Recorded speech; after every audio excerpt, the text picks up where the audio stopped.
So, it's my pleasure to introduce two ladies to the podium this afternoon. On my right hand side is Hanna, and on that side is Veronica, both from Sweden, from our head office, Xylem head office in Sweden. Going to discuss the intricacies of pump innovations, capabilities, pumping. So please listen with awareness. If there are any questions, please make use of the time afterwards. Right, thank you very much and all the best. Well, thanks a lot. My name is Veronica Jergelind. I'm seated in Sweden, working in the Stockholm area. And Hanna, please introduce yourself first. My name is Hanna Samuelson. I work as an application engineer with our flight pump products within Wastewater. And in my daily job, I work with system engineering questions. So, for example, choosing the right pump for the right application, doing station designs, or ensuring that we don't have any problems with water hammer and control philosophies and things like that. I am also responsible for training of our flight products and system engineering. So we are really delighted to be here to meet you all, but of course also because today we are going to talk about wastewater pumping. We will be focusing on treatment plants, and pumping within treatment is an essential part of the process. Actually, if we are selecting the right product and install it and operate it and maintain it right, you will be able to save the total cost of ownership. And as we all know, wastewater is a very unpredictable media. Therefore, challenges will occur. And those challenges Hanna will go through here today, and she will also explain what kind of consequences that we typically will be seen. And we will talk about our capabilities to help you to solve those challenges. In the end of this session, we have 1 hour in front of us, we will also introduce new products and new innovations within our product family, within the flight product family. So, by that, the stage is yours. Thank you. And as an introduction, I would like to share with you our philosophy when delivering pumping solutions. As a base, we of course have our products, our reliable and efficient products. But it's not enough to just have great products. We need to combine it with theoretical analysis, physical tests, and reference installations. And theoretical analysis, here we look at instead of station design, testing and analyzing which is the best way to control our pumps, alternating your pumps, using a drive, for example. And all of this we test in different ways. We use simulation programs like CFD, as I will get back to soon, and also model testing of our control philosophies. In that way we can assure that we're optimizing the solution for you. And we also have a wide reference installation base, thousands of installations all around the world, where we see exactly how they work and what's the best way to run the stations. So all this together will give you the optimized solution and our engineering expertise. Just to set the scene at pumping within treatment, as I'm going to talk about now. So you can find pumps in a treatment plant in many different parts. So here is a picture of a mid-sized modern treatment plant. And all of these arrows represent fluid being pumped. And as you see the two colors, we have the red arrows, which represent sludge, and the blue arrows are supernatant. So it's the wastewater being cleaned in different steps. So if you start at the beginning, we have an inlet pump station. Here all the wastewater is coming in from the sewage system. And we want to have a pump station here to be able to ensure that we have an even flow going into the treatment process. So we're able to have an even and efficient treatment. One of the early stages of the treatment process usually grid chamber, as Tony mentioned it as well, where we remove sand and grit and gravel. And want to do this at an early stage, since all of these particles are really abrasive and wear a lot on our equipment. Next we have the biological treatment, which we've gone through, and the sludge being pumped away from here is divided into two parts. You have the RAS and the VAS. So RAS, return activated sludge. It's the sludge that's pumped back into the process. It contains the microorganisms that we need to keep in the process to keep it alive and going. And then we have the waste being pumped away and taken care of in the sludge handling. And then at the end, we usually have an effluent station here, pumping away the clean water back into the environment. We also have a lot of sludge being pumped here, taken care of between the different handling of the sludge. And when we talk about sludge, a sludge can be very different. We usually define it by viscosity, if it's turbulent or laminar flow, and also how much dry solids you have in the sludge. And we like to divide it into three parts. You have easy sludge, difficult sludge, and hard sludge. That's how we usually talk about it to define it. And the general perception when pumping sludge is that you need to use progressive cavity pumps, or PC pumps. But you can also use centrifugal pumps, which can give you a more cost-efficient solution. And I'm going to show you some numbers and figures on that a bit later on. Because what many people don't know is that with our M pumps, we can actually pump sludge containing dry solids up to 8%. So with end pump technology, we can handle all of these sludge applications and will give you a very cost-efficient and reliable solution. For the hard sludge, we still recommend that you use the PC pumps, and that's something we can offer as well.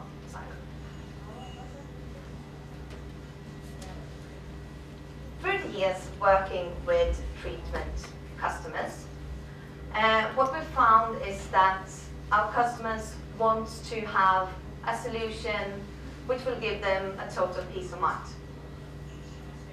With that, we mean a solution that is very reliable, you get trouble-free pumping, you know you can have an efficient process, and at the same time, the life cycle cost is being kept low. And this is something that we can offer as a supplier with our portfolio and our capabilities. As Veronica mentioned, wastewater is a very complicated media to pump. I would actually say it's one of the most complicated media to pump. And the wastewater within treatment plants, as we discussed already, will take a lot of different forms and will add on to the challenges for the application. To handle all of these challenges, of course, we as a supplier need to give you solutions to take care of this. So I've identified some of the most common challenges that you will face when pumping treatment. And I'm going to go through each and one of these and tell you how we as a supplier can solve the challenge for you. So if you start at the beginning. As I said, at the beginning of treatment plant, you have the inlet station where all of the wastewater from the sewage is coming in. And the inflow to this station varies a lot. It will vary during the day, depending on if it's the morning, everyone's getting ready, middle of the night when everyone is asleep. It will vary during the year. Rain seasons, or maybe you have tourist seasons with an extra inhabitants coming, increasing the wastewater as well. And it will also vary between different years as well. If you have maybe a year with a lot of rain will increase your water coming in as well. So we need to be able to handle all of these variations. Otherwise, you risk, if you don't have the capability to take care of the peak flows, you risk flooding your stations. Or if you dimension it for the peak flows, then you're probably going to have a very over-dimensioned stations for most of the other duty conditions, which will give you a costly solution.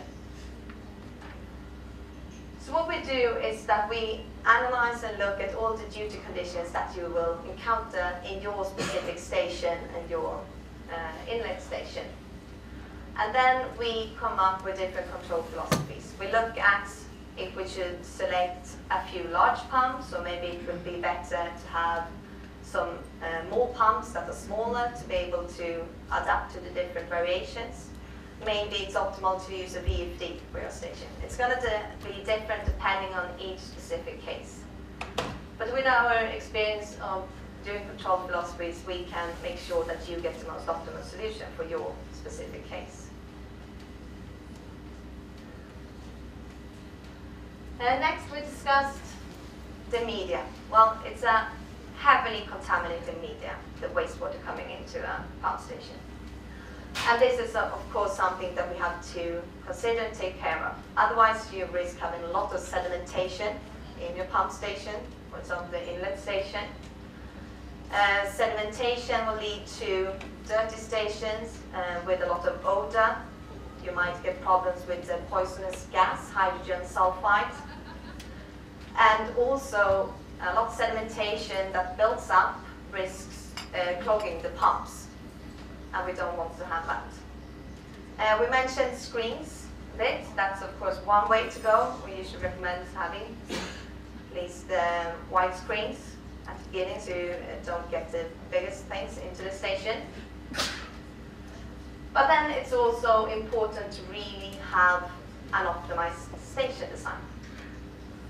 And what we try to design when we do reliable designs is to get a station that has the smallest possible footprint with the lowest possible costs possible.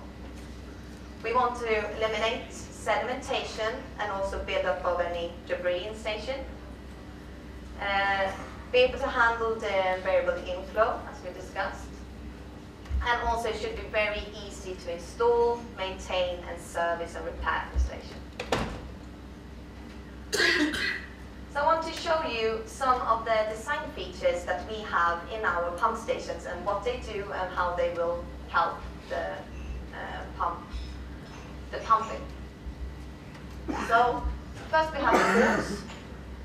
You see here the water is coming in, and the ports help direct the flow down towards the pumps when you have a high water level in the station. This we call our baffle wall. As I said, the water is coming in here, usually has a really high velocity. And what we want to do is to break up that velocity. So we build these walls so it's breaking the flow coming in, and then the flow will slowly go down and towards the pumps. So you don't get the rotation of the water in the station. We have a slot here in the baffle wall, directing the flow down towards the pumps. And this is also helped by the guide wing, so it's like small walls here. Again, making sure that the water is directed straight towards each pump. We have sloping floors. This is to prevent the sedimentation buildup. By having the sloping floors, you don't have any flat areas where the sediments can get stuck and build up. This is a flow splitter. So this pump is on the way down. It will sit here. Underneath it, we have a flow splitter. And this is also to stop any rotation that we might have of the flow coming in. And it will also direct the flow so it will go straight up into the pump. The back wall filling, it's also to prevent sediments. Since if you don't have it, it's usual that you have some dead zones here where sediment builds up. And then we have intermediate meshing. It's walls that we have between the pumps. Also making sure that you direct the flow straight up into the pumps.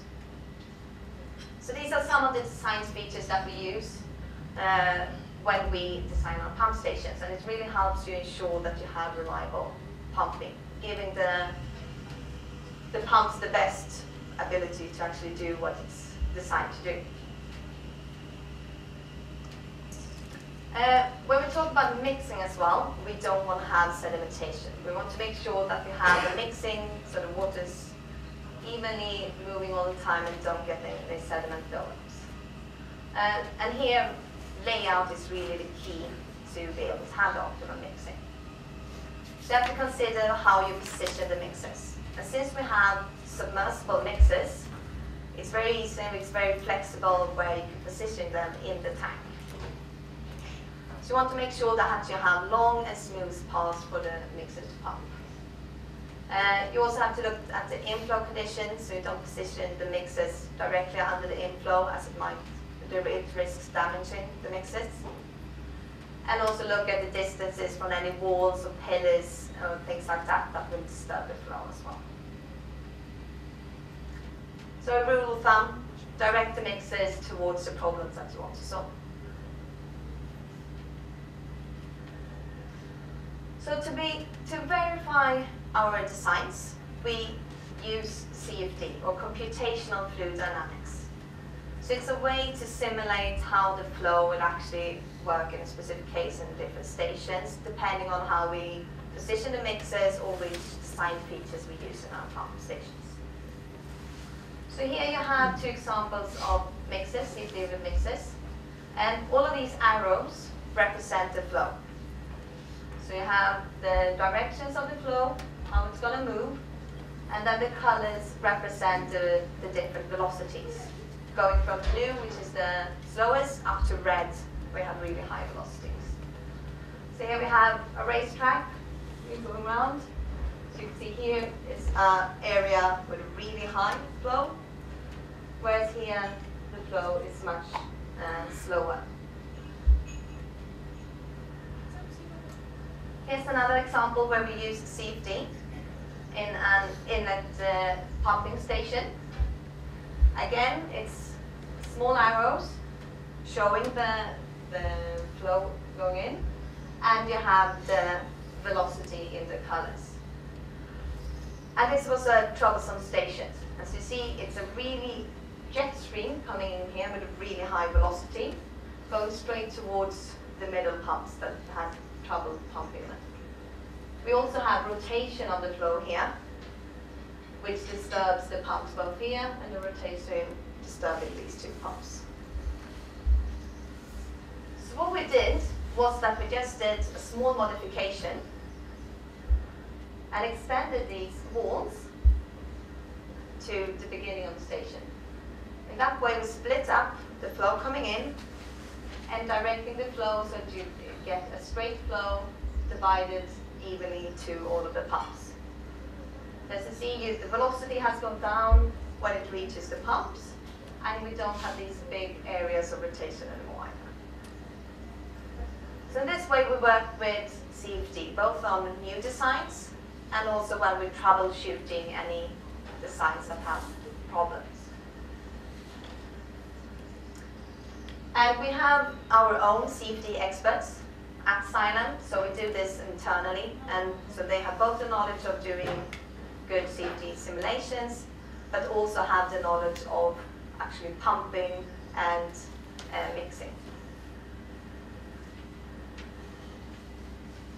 We also do some verification with scale model tests. And here we build up an actual scale model in the typical 1 to 10 scale. And that way we can see how the flow will go in the stations.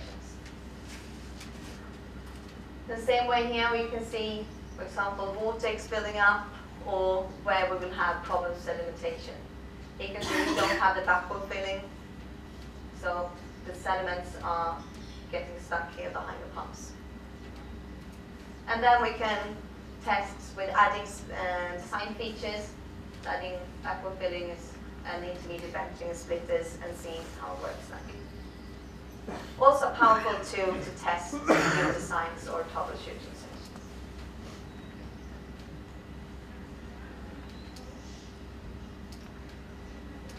As we talked about, sludge is a very complex media to handle. It puts a lot of demand on your system engineering knowledge.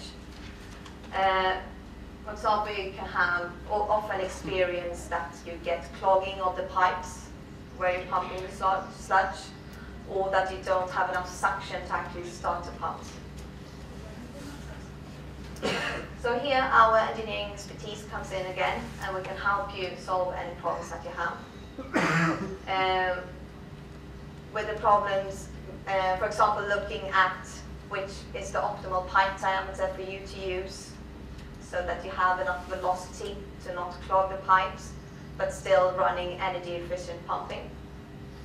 And also we look at how you install your pumps, as you see here, we have the pump here. And this way the sludge will go down by gravity towards the suction end, so it will be no problem starting the pump when you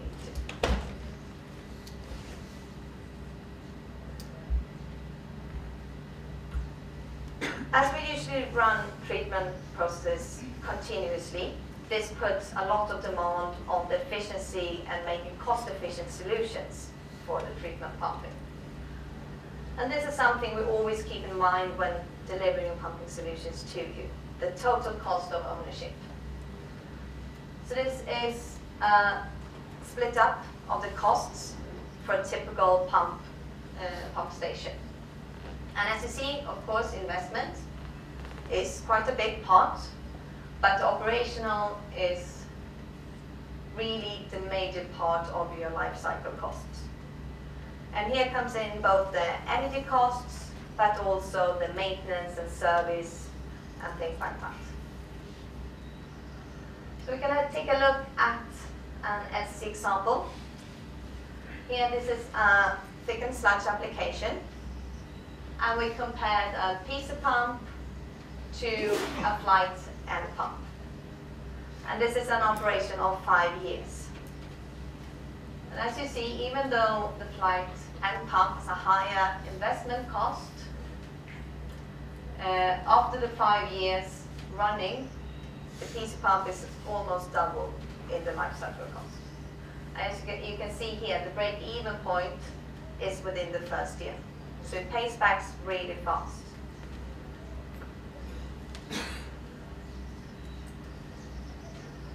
Here's another tougher primary sludge withdrawal application. And as you can see here again, flight end pump and compared to a PC pump.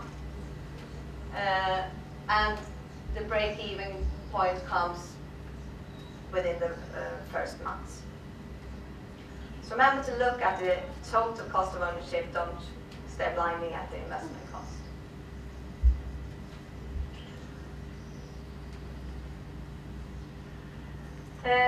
Finally, we have the heavy contamination of abrasives. So especially in the grit removal process, we have all the grit and sand, which is really tough on our pumps and equipments. So here comes in our products, our reliable and trouble-free products. So we use robust materials. We have hard iron material, for example, for our pumps. It's very resistant to abrasives, giving you a longer lifetime of the pumps. We have reliable designs. Reliability is really the key when our R&D department are designing our products. So we have unique sturdy seal designs. We always have easy service and maintenance in mind. And then we also have our end technology, talked about, which has the sustained high efficiency and clog resistant pumping. And we also have our mixers with a high efficiency. So we really have a product for every need and every application. So it's everything from jet generators, mixers, to the end pumps and PC pumps and propeller pumps. And that way we can meet every need.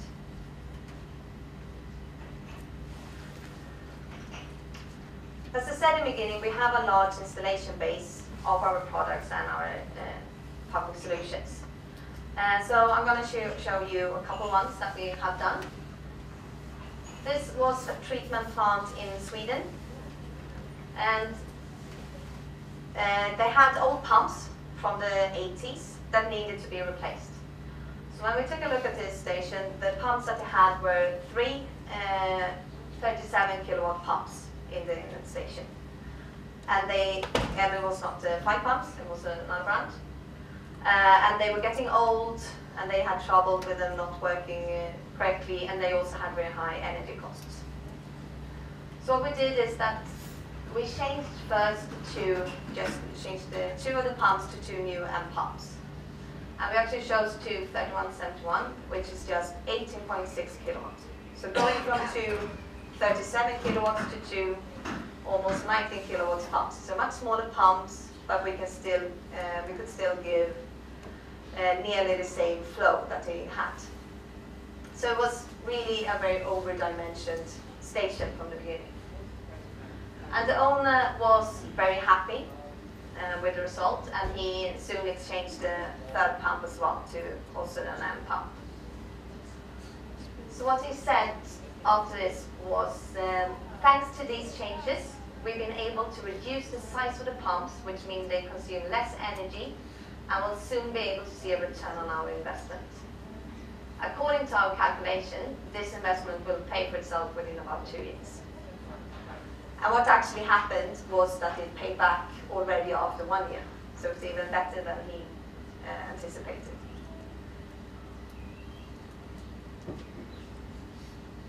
This is another example from Scotland. Here we had quite a tough application coming in. So the incoming sewage had dry solid contents of 7%. This was a new station, so we were able to help with the design of the whole treatment plant. And we offered the M pumps with a self-cleaning impeller and sustained high efficiency. And as I said before, it can handle up to 8% dry solids. So this was no problem. We also helped them design and lay out the treatment plant. So we made sure that we had minimal losses in the pipes, and also short distances as possible to pump. Everything to get a more efficient solution. And this was also a very, very happy customer. Finally, I'd like to take a look at a mixer installation. This was in Germany. And it was a big, or is a big treatment plant, handling sewage from a bit more than 200,000 inhabitants. And in the 1990s, they needed to upgrade this treatment plant, and they want to go from 2 to 4 mixer tanks.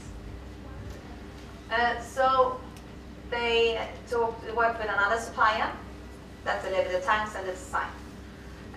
But after 5 years, they had had a lot of trouble with sedimentation in the tanks, and it was not working correctly, and it cost a lot of money for them as well. So they came to Flight and wanted us to evaluate it. And what we saw is that it was wrongly designed from the beginning, and the product wasn't working as they should either. So we gave them 2 different alternative solutions with different products and how to install it.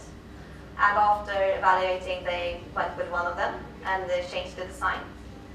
And they were really very happy, and they, after about, I think it was after 14 months, they emptied the tanks to have a look what it looks like, and they could see no sedimentation at all. So they were very happy customers. Or as they said, since the installation of the Flight mixers, there have been no problems. Sedimentation, which would otherwise have been considerable, no longer exists because of the installation of the guide walls and new mixers. Not only have we saved energy, but we're also clearly saving manpower, which would have been needed had the tanks been shut down. So again, a good example of where we, with our competence regarding system engineering together with our products, could help the customer solve the problem.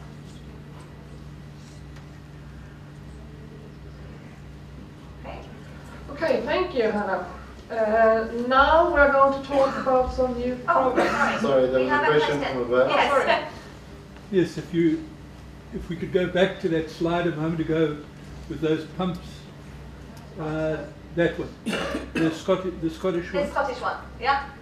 Yeah, would you mind explaining to us what's happening there? Because you've got a 3085 on the right one side, and you've got the larger, the 3153 on your right.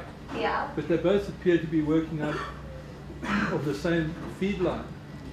I actually don't know. I haven't seen the actual drawings on the installation. I'm sorry. So I don't have an answer for that, fortunately. Okay, thank you. Yeah, sorry. Any other questions?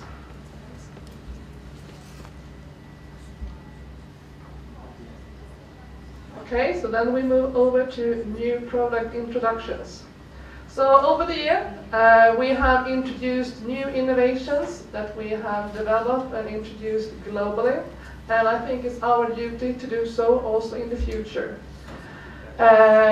We will introduce two new launches here. The first one is how we have enhanced the way of installations for our flight end pumps. As you know, flight end pumps is one of our core products. It has been on the market since 1997, and we have hundreds of thousands of installations all around the world. So it really has a really good proven track record. We have customers that can really state that they have saved energy and they have trouble-free pumping. Today we are evolving, so we're taking our end pumps up to the dry land. The end pumps is normally installed in submersible pump station, both in sewage, typical municipal network, but also in commercial applications and industrial. Now with our new installation equipment, it will be easier to have it accessible also in treatment plants. So with that, we have two new ways of installations. It's a horizontal way and a vertical installation. We have been working very closely with our customers, the product development, and also us from marketing, to understand the true customer needs. And with those new installations, the horizontal and vertical, you will get much more easier maintenance. It will be very much approved, and we also have a very quick way of installation. A new trend that we can see is also that the working environment is becoming more and more important, something that we have really considered during the development. And of course, this will also give you the ability to have access to improved reliability and energy efficient pumping, typically in treatment plants. So what we're having here is two new ways of installation with 5 new features. And I will present each of them for you, and then I also have a film with me so we can show it how it's working. First one is that the installation will be smoother and easier. If you have a vertical installation, the inlet and the outlet is already fixed. But thanks to a plate connection that we have developed, you will get a really precise installation, and it will be very smoothly done. And I will show you in the film later on. Maintenance will also be easier.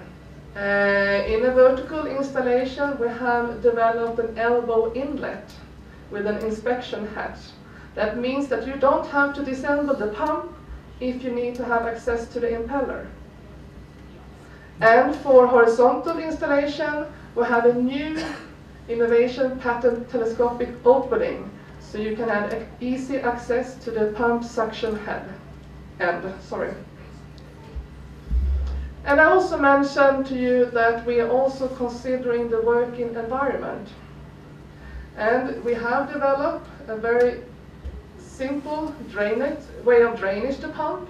So before you do your maintenance, you can easily use this drainage hole, so you can be ensured that all the wastewater has been emptied in the pump house.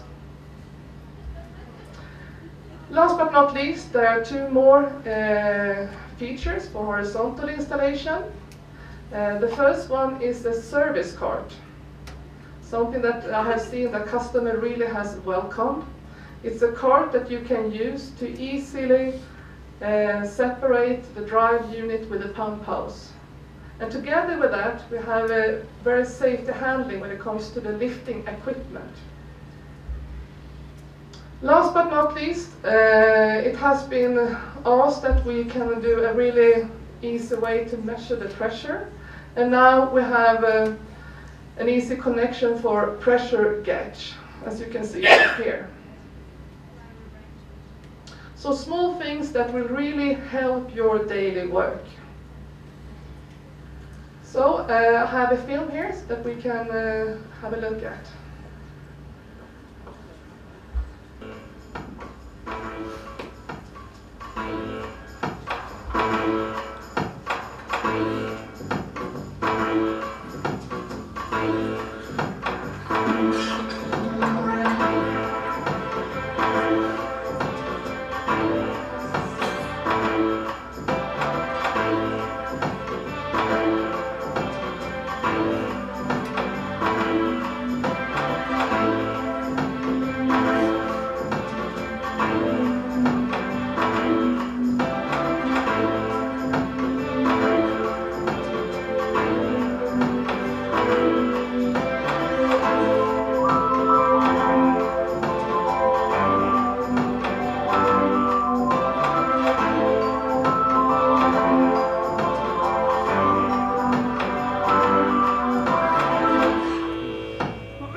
is our new propeller pump family that we call Slimline.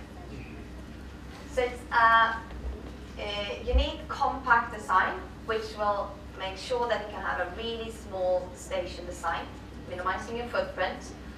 We have further developed the efficiency of the pump, and you will get trouble-free operation.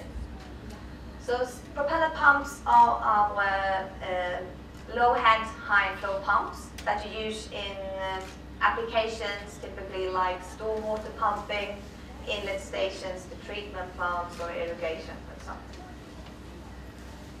So if we start by looking at the range for these pumps, it's up to 1,000 liters per second and a 10-meter head, and motors between 6 and 80 kilowatts. So small, compact propeller pumps. Key product values that you will get is stations with a smaller footprint, keeping down the costs for designing the station, high reliability, better efficiency, and our expertise. So let's take a look at station design example. So if we want to design, here we have a pump station with 3 propeller pumps and a side inlet. We looked at fixed flow, and this is what it looks like from the top view. Here we have competitor pumps for this fixed flow that we have chosen. For that same flow, with the Slimline pumps, your station will be 85% compared to the competitor pumps. And this is actually a conservative example as well. In many cases, you will be able to have a much smaller station than that as well. And it's the same depth as well, just so you know. So you're really able to get a very compact and very small station design. Look at reliability. The slimline pumps have the unique end technology. And in that way, we'll get the self-cleaning functionalities and sustained high efficiency. So you won't lose any efficiency over time. And we get these by our back sweat leading edges on the propeller blades, which will ensure that the sediments coming in is going to be slide off the propeller blades and not clogging up the pump. This together with the relief group is getting where the sediments are getting caught and getting transferred away with the pump. We also have guide vanes that's been specially designed, so it has the non-clogging characteristics. And we also use robust and sturdy materials for the pump as well. If we look at efficiency, we have the hydraulic with the high efficiency. Again, as I said, there's sustained high efficiency as well with the end technology. We will also focus a lot on the exterior of the pump, making sure that you have a slimlined exterior so you don't lose any efficiency when pumping away the water. So that way we're able to get a really high efficiency for the pump.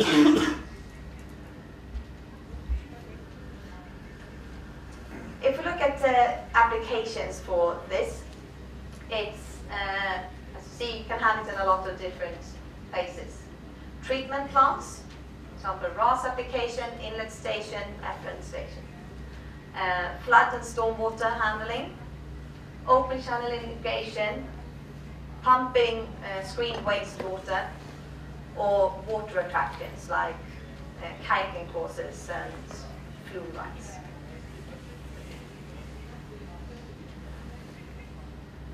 And as well as always, you always get our expertise as well. So we can help you design the most optimum pump station using our state-of-the-art hydraulic and mechanical softwares as well. So let's take a look at a movie.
So to summarize, slimline, you get trouble-free pumping, you get a really compact small station design, and you get very high efficiency.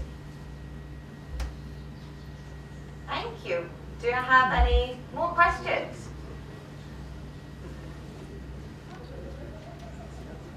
No. Otherwise, we're here today and tomorrow as well. If you have any questions, just come and ask.